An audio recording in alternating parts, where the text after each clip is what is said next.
Whether you're getting a camera from Extra or you're getting a camera from DJI or Insta360 or GoPro, the quality now in 2026, you really can't go wrong. Quick little update about product reviews on this channel and how I'm going to approach them going forward. I'm shooting right now on the Extra Muse 2 Pro, the test unit or prototype, whatever that you'd like to call it. And I'm heading out to my daughter's school to go pick her up. So I figured, it's really time to acknowledge exactly what's been going on with the camera releases here lately, because they have been definitely weird over the last 6 months. No shit!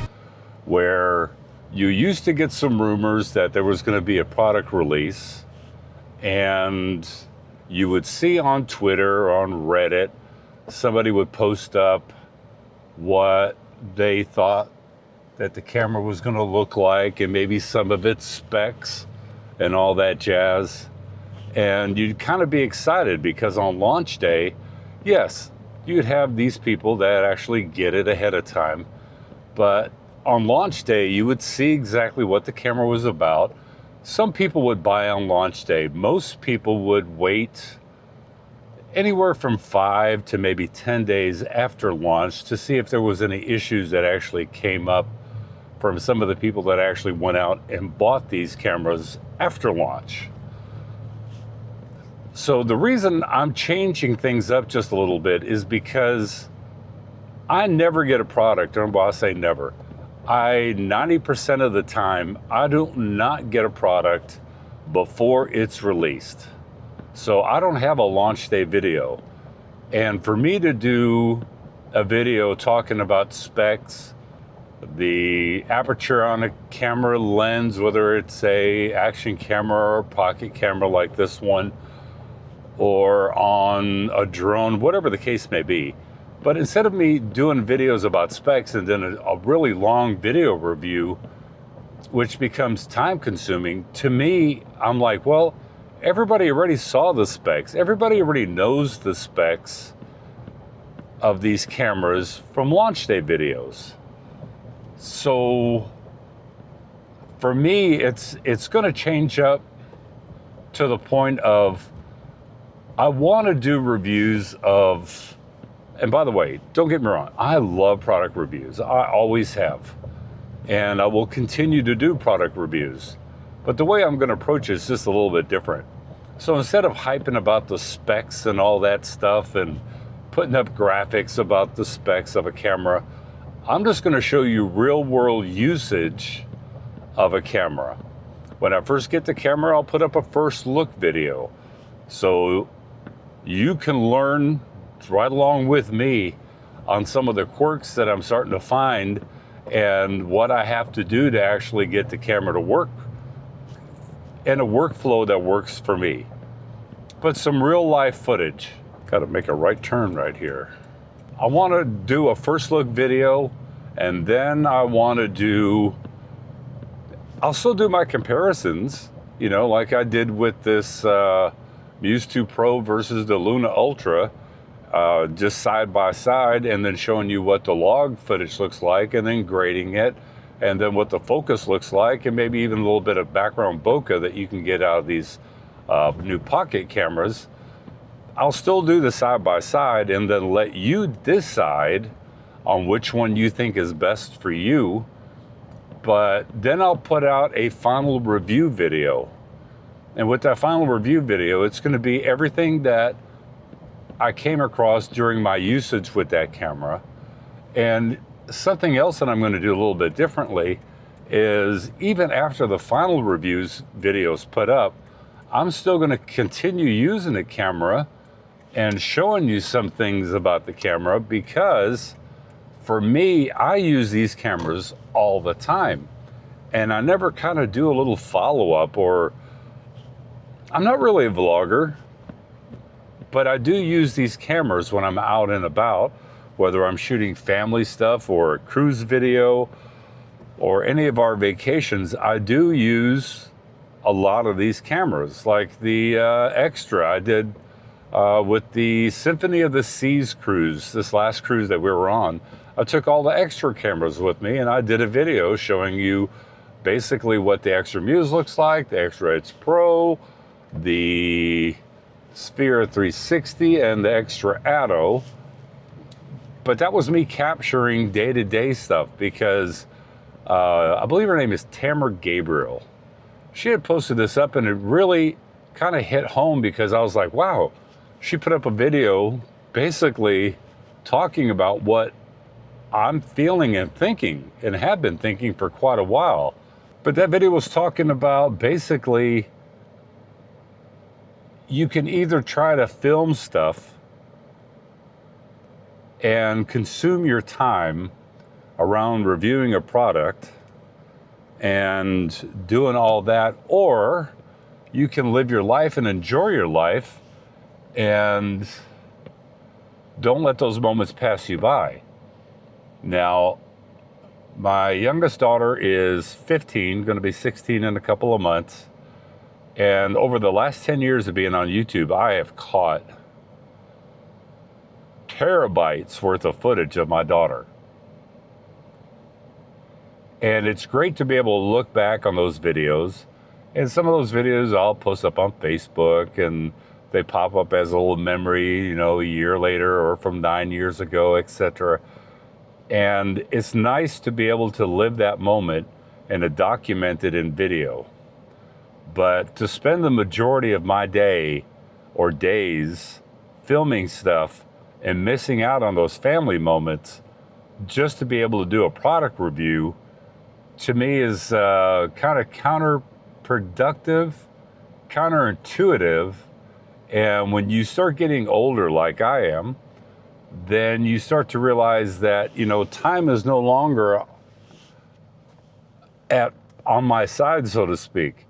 I mean, I'm 62 years old. We've got 70s coming up and then 80s coming up, God willing. And I don't want to lose out on these cherished times. And my wife will tell you that I spend a lot of time, and not so much here lately. Here lately, we've been really consumed with all of my daughter's sports. And it's been a really good thing because she's great in basketball, she's great in volleyball, she plays club volleyball. The club volleyball is a traveling team, so we do tournaments all over the country with high school volleyball. School just started last week and we already had a tournament Thursday, Friday, Saturday. So she missed Friday's school day because of a volleyball tournament. But anyway, so volleyball season's kicked off and there's a lot of stuff that's been going on that for family-wise, it's made me think that, man, I really do enjoy spending time with my family. And when you're doing product reviews, it's not like you intentionally think, you know, I'm going to ignore my family or I'm not going to go along on this outing because I've got video stuff to shoot to do a product review on this product. So I guess the gist of it is I'm going to do product reviews, still continue, but with a little bit of a different taste. And it's not that I don't enjoy doing product reviews. It's just that product reviews, family comes first. These product reviews come third or fourth down the line. But I will incorporate my outings and capture footage and then do a product review on it. So my product reviews may not be all spec related, but I will show you samples and what real world usage is for somebody that's traveling around. It's like the Luna Ultra. I got the little head tracking earpiece, or you can put it on your hat too, but it's a little earpiece and it's got a chest mount so that you can mount it to your chest, have it facing forward, and anywhere that your head turns, guess what? The gimbal's gonna follow. Is that gonna be great for volleyball tournaments?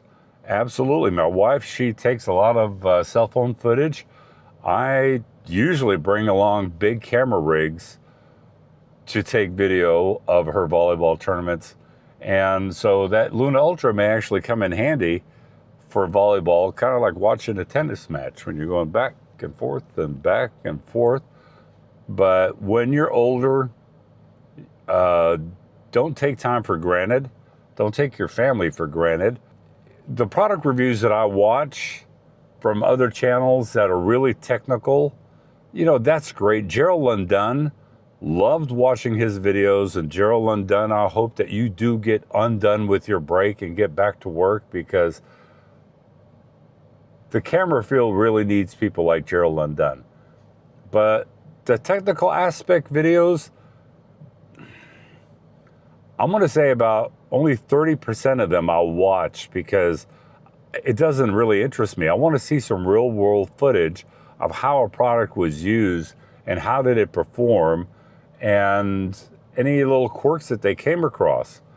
But yeah, that's what I'm going to do.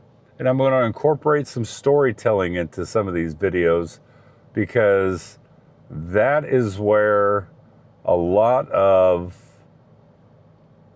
the really good product reviewers will give you a story. The ones that are reading off a spec sheet, they're not giving you a story, they're giving you a sales pitch. And since I don't get products early, I'm not doing sales pitches.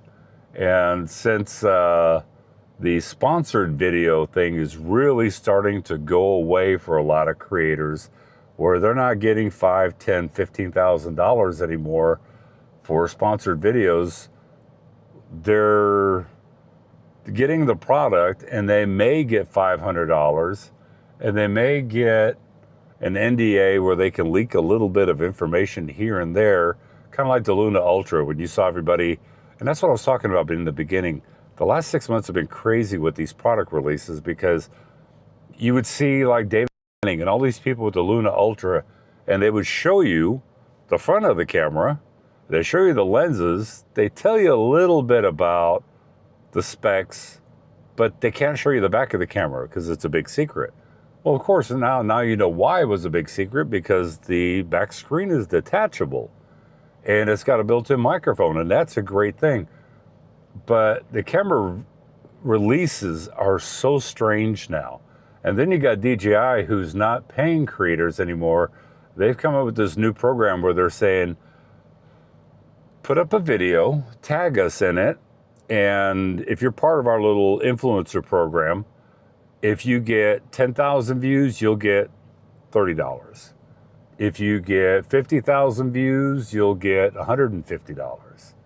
If you get 1 million views, you'll get $800. I mean, don't quote me on the prices, but that's basically what they're doing. So you want money, you'll get the product, you'll have to sign an NDA, but you'll also have to work your ass off just to get views, to be able to get some chump change. And in the long run, DJI is saving a ton of money on marketing, because they don't have to pay these influencers like they used to. So yeah, the whole camera market's changed. I think that YouTube, with this whole change of the algorithm regarding new creators coming in starting 2027, instead of 4,000 watch hours, you got to have 8,000 watch hours and 1,000 subscribers. And a lot of creators are struggling just to get to that 4,000 watch hour mark, and now it's been doubled. But on the flip side of that, YouTube says that they're going to pay creators a lot more money than what they paid them in 2026. So, don't know. But I just wanted to give you an update on why product reviews are going to be changing, how they're going to be changing, my philosophy behind it. I will still give you my honest opinion about a product. If I think it's junk, it is junk. Whether you're getting a camera from Extra, or you're getting a camera from DJI, or Insta360, or GoPro, the quality now in 2026, you really can't go wrong. You know, although I will still not buy a GoPro Mission 1 Pro. I'm not going to do it. If they want to send me one, they can, but I'm not spending that money. Not going to happen. Anyway, so long video. Hope this makes a little bit of sense. And if you're thinking about doing product reviews, don't get burnt out. Pace yourself. Make a weekly schedule that works within your life schedule and work schedule. And family comes first. Remember that. So, yeah. I'll catch you in the next review video. That'll be a little bit different. Bye.